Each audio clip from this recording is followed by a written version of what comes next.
شدید ہوگی پورے جسم میں، سر میں، اور آپ کو الٹیاں بھی آ سکتی ہیں، آپ کو پخانے بھی آ سکتے ہیں زیادہ کیب، اور اس کے بعد آپ کو بخار شروع ہوگا جو شدید نوعیت کا ہوگا۔ اگر خدا نخواستہ اگر آپ سیریس ہو جائیں، جس کو ہم ڈینگی ہیمریجک فیور کہتے ہیں، تو اس میں آپ کا پھر بلڈ پریشر بھی لو ہو جاتا ہے، آپ کو پیٹ میں درد بھی بہت شدید ہوتی ہے، جگر بھی بڑھ جاتا ہے، اور اس میں پلیٹلیٹس بہت زیادہ کم ہو جاتی ہیں، تو پھر تشویشناک صورتحال پیدا ہو جاتی ہے۔ زیادہ تر تو ڈینگی اگر ہو جاتا ہے تو گھبرانے کی چیز نہیں ہے، گھر میں رہیں، ٹھنڈی جگہ پہ رہیں تاکہ آپ کو بخار کم ہو۔ اگر آپ کو بخار زیادہ ہے تو ٹھنڈی پٹیاں لگائیں، اگر درد شدید ہے تو پیراسیٹامول لیں، ایسپرین بالکل نہ لیں، یا ایسپرین ریلیٹڈ بروفن وغیرہ نہیں لیں۔ اننیسیسریلی ڈرپیں نہیں لگانی چاہیے، اننیسیسری دوائیات نہیں کھانی۔ اس میں فوڈ کا کوئی رول نہیں ہے کہ پپیتے کے پتے کھا لیں یا پپیتے کے چھلکے کھا لیں، فروٹ کھائیں، جون سا مرضی کھائیں، ایکولی گڈ ہے۔ اگر آپ کو شوگر ہے تو شوگر کو کنٹرول رکھیں، بلڈ پریشر ہے تو اس کو کنٹرول رکھیں۔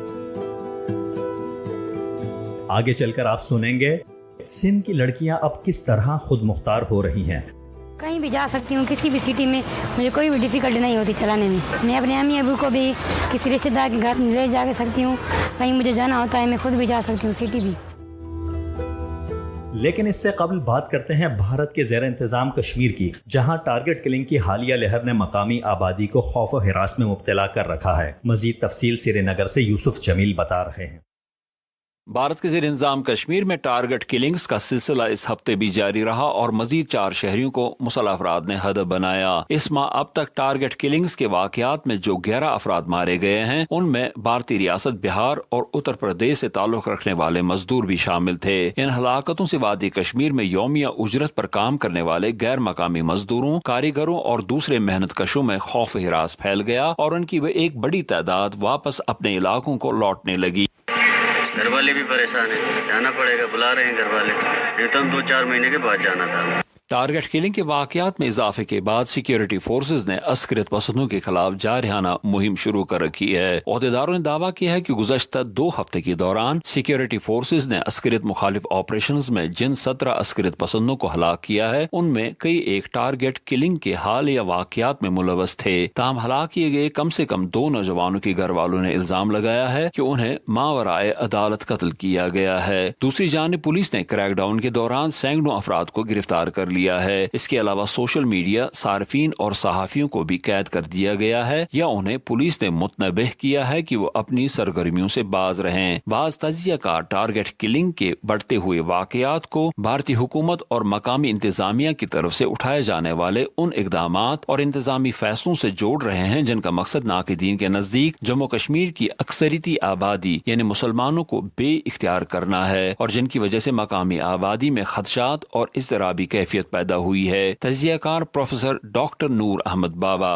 جو خدشہ ہے کئی لوگوں میں یہاں پہ کہ یہاں کا جو کیریکٹر ہے، یہاں جو باہر سے لوگ آئیں گے زمینیں خریدیں گے، تو ان کے خدشات کے تناظر میں یہ بھی ہو سکتا ہے کہ کچھ ناراض ہو، کچھ ناراض جوان جو اس طرح سے فرسٹریٹ ہو گئے، جن کی جاب نہیں ہے، آپ یہاں تو اکانومی ختم ہو گئی، ایجوکیشن ختم ہو گئی، کچھ کرنے کو نہیں ہے، تو فرسٹریٹڈ مائنڈ میں کام کرتے ہی ہوں۔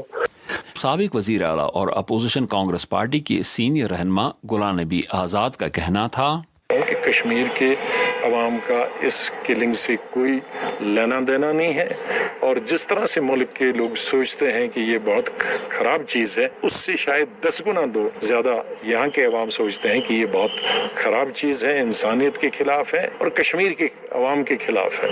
5 اگست 2019 کو جموں کشمیر کی آئینی نیم خود مختاری کو ختم کرنے اور دیگر متنازع اقدامات کے باوجود علاقے میں خون ریزی کا سلسلہ بند نہیں ہوا ہے۔ یوسف جمیل، VOA اردو، سری نگر۔ اور اب چلتے ہیں صوبہ سندھ کے علاقے میرپور ماتھیلو، جہاں خود موٹر سائیکل پر اسکول آنے والی ایک خاتون ٹیچر اپنی طالبات کو سائیکل چلانا سکھا رہی ہیں۔ سنیے محمد ثاقب کی یہ رپورٹ۔ صدف ناز پیشے کے اعتبار سے تو ٹیچر ہیں، لیکن انہیں اپنے شوق نے پہلے سائیکل اور پھر موٹر سائیکل چلانا بھی سکھا ڈالا۔ بچپن سے سائیکل چلانے کا شوق اور پھر گھر والوں کے مکمل تعاون نے ان چوٹوں پر بھی مرہم رکھ دیا جو صدف نے سیکھتے ہوئے کھائیں۔